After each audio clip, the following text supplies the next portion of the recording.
Hello everyone, आज है 19 मार्च और आज इस वीडियो में हम बात करेंगे इंडिया बुल्स हाउसिंग फाइनेंस के बारे में। 101 रुपए के आसपास इंडिया बुल्स का शेयर ट्रेड कर रहा है और देखा जाए तो गिरावट से गुजर रहा है ये हाल फिलहाल में। क्योंकि देखो, जब सेक्टर की बात करें तो जब बैंकिंग में ही गड़बड़ चल रही हो या फिर बैंकिंग सेक्टर में ही कह लो कि गिरावट देखने को मिल रही हो, तो एनबीएफसी की तो पिटाई होनी लाजमी है वहां पर। और ऐसे में जो कंपनी ऑलरेडी पिटी हुई है उनकी और पिटाई होती है यहाँ पर। तो वीडियो में बातचीत करेंगे इंडिया बुल्स के बारे में कि भैया जिस प्राइस पे ट्रेड करा है वो प्राइस अट्रैक्टिव भी है कि नहीं, या फिर और फर्दर करेक्शन आपको यहाँ पर देखने को मिल सकता है। वीडियो को शुरू करूँ उससे पहले अगर आपने अभी तक चैनल को सब्सक्राइब नहीं किया है तो प्लीज़ अभी इसे सब्सक्राइब कर लीजिए, क्योंकि आगे भी बहुत सारे वीडियोस हैं जो आपको काफ़ी ज़्यादा हेल्प करेंगे। तो 101 रुपए का शेयर है इंडिया बुल्स हाउसिंग फाइनेंस का। पिछले एक महीने में देखो तो ग्राफ काफ़ी इंटरेस्टिंग रहा, जब भी 100 के आसपास गया, देखो यहाँ पर 99.90 के आसपास था, ये बाउंस बैक कर गया, 111 पे गया, लेकिन हुआ क्या, वापस 100 रुपए पर आ गया। अगर आप पिछले एक साल का भी ग्राफ देखोगे तो पिछले एक साल में भी ऐसा ही हुआ है। गिरावट थी यहां पर 90 तक गया, बाउंस बैक करके 155 पे गया, वापस टूटकर अभी 100 पर आ रहा है। 5 साल का भी ग्राफ देख लोगे तो यही देखने को मिलेगा कि बहुत बड़े लेवल से गिरा है ये। 1400 रुपए के लेवल से टूटकर कोविड के काल में 90 रुपए तक का लो बनाया, बाउंस बैक कर गया थोड़ा बहुत, फिर वापस टूट कर ये आया था नीचे, वापस तेजी बनी, वापस टूट कर आया, लेकिन 90 के आसपास पहुंचने के बाद बाउंस बैक दोबारा से देखने को मिल गया, अब दोबारा वहीं पर आ रहा है।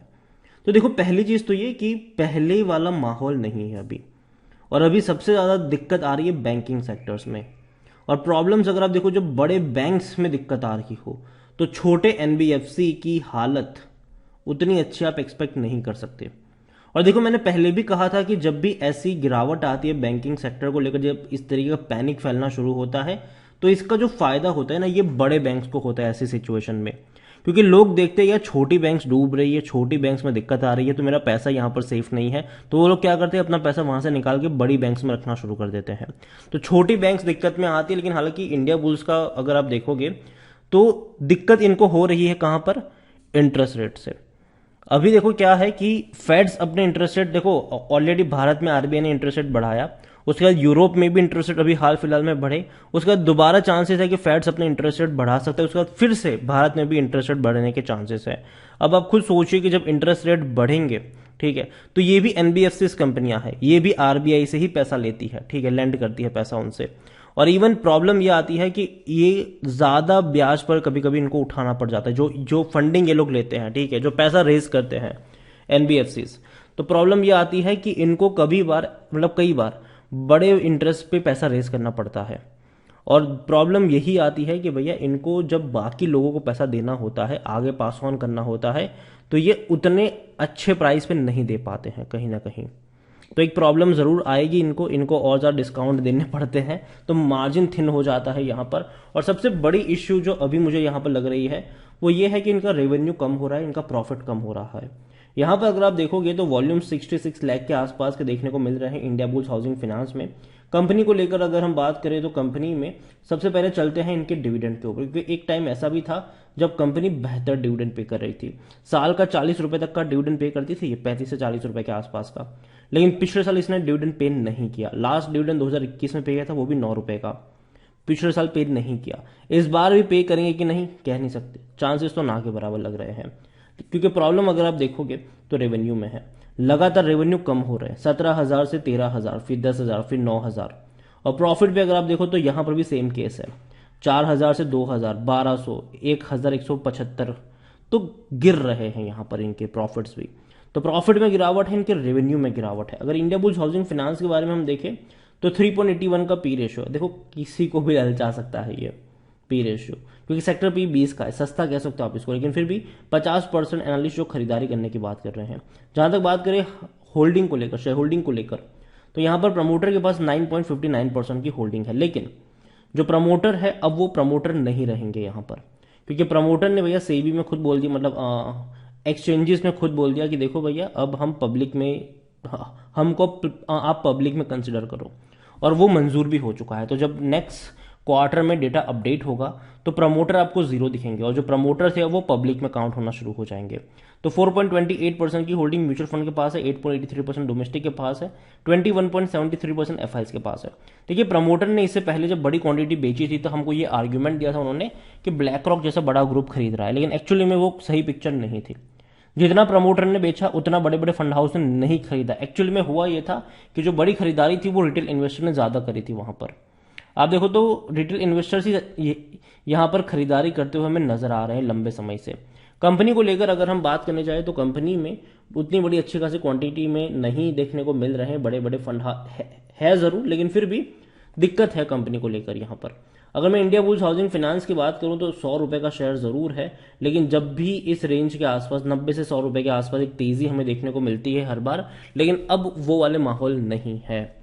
अभी खबरें आ रही है कि भैया एसवीबी बैंक के बाद अगर आप देखो सिलिकॉन वैली और सिग्नेचर बैंक के बाद एक और बैंक मतलब खतरे में है वहां पर यूएस में, और आगे शायद और भी ऐसे सिचुएशन प्ले आउट हो सकती है।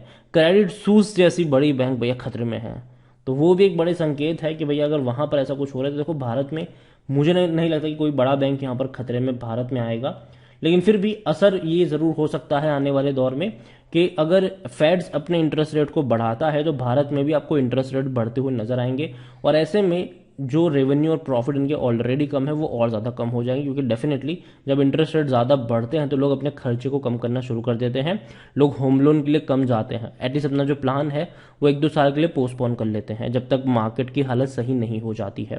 यहाँ पर अगर आप देखोगे तो एक प्रॉब्लम ये भी है, क्या लोगों की नौकरियां जा रही है, जिनके पास नौकरी है भी उनका भी ये पता नहीं कि रहेगी कि नहीं लॉन्ग टर्म के लिए। तो दिक्कत यही है कि लोग अभी सेविंग की तरफ है, पैसा सेव करने को लेकर अभी ज्यादा फोकस है लोग, ना कि खर्चे को लेकर। लोग ज्यादा खर्चा अभी उतने ज्यादा मुझे नहीं लगता कि आने वाले कुछ महीनों में लोग बहुत बड़े पैमाने पर बड़े बड़े खर्चे करेंगे कि मतलब गाड़ियों से लेकर घर तक। चांसेस थोड़े से कम है और कुछ प्लान्स लोगों के पोस्टपोन होंगे ऐसे सिचुएशन में। लेकिन यही कहूंगा मैं आपसे कि मुझे अभी नहीं लगता कि इंडिया बुल्स मतलब बर्बाद होने वाला कोई कंपनी है, लेकिन ग्रोथ मुझे अभी शॉर्ट टर्म में लग नहीं रही है। और जिस तरीके का माहौल अभी निकल कर आ रहा है पूरे ग्लोबली, वो मुझे लगता है कि बैंकिंग सेक्टर के लिए और एनबीएफसी के लिए उतना पॉजिटिव नहीं लग रहा है निवेश को लेकर, और खास करके ऐसी कंपनी में जो ऑलरेडी दिक्कत में है, ऑलरेडी काफी लगातार डाउनवर्ड ट्रेजेक्टरी यहां पर देखने को मिल रही है। और यही वजह है कि अभी के लिए मैं कहूंगा कि मुझे इंडिया बुल्स फेवरेबल नहीं लगता है, मेरी बाइंग की रिकमेंडेशन नहीं है। लेकिन हाँ, अगर तेजी यहां पर आती है और आप फंसे हुए हो तो एग्जिट वाले मौके बनेंगे, ना कि फ्रेश बाइंग के मौके यहां पर अभी के लिए नजर आ रहे हैं। डेफिनेटली 90 के आसपास एक अच्छा सपोर्ट नजर आता है, वहां से तेजी भी लौटी है, लेकिन सिचुएशन अभी पलट चुकी है ग्लोबली। अभी न्यूज पर डिपेंड करेगा कि भैया ग्लोबली क्या संकेत निकल कर आ रहे हैं, मार्केट कैसे मूड में है, और वो अच्छा मूड तो नहीं ही है। तो ये कहूंगा अभी के लिए अवॉइड करिए। उसके अलावा 2 और बड़ी कंपनी है, एल&टी फाइनेंस की बात करें 86 रुपीज का शेयर, या फिर बजाज फाइनेंस 5,745 रुपए की कंपनी है ये, मतलब शेयर है ये। और अगर आप चाहते हैं कि मैं इनके ऊपर भी एक डिटेल वीडियो बनाऊं तो कमेंट में जिस किसी के ऊपर आप वीडियो चाहते हैं उसका नाम लिखिए, अगर अच्छी कमेंट्स आएगी तो डेफिनेटली उसके बारे में भाई हम बात करेंगे। वीडियो को यहीं पे एंड करूंगा, पसंद आए हो तो लाइक करो, शेयर करो, चैनल अगर पहली बार है तो प्लीज सब्सक्राइब करें। और इंडिया बुल्स हाउसिंग फाइनेंस के बारे में आप क्या सोचते हैं वो भी आप मुझे कमेंट में लिख कर बता सकते हैं। Thank you.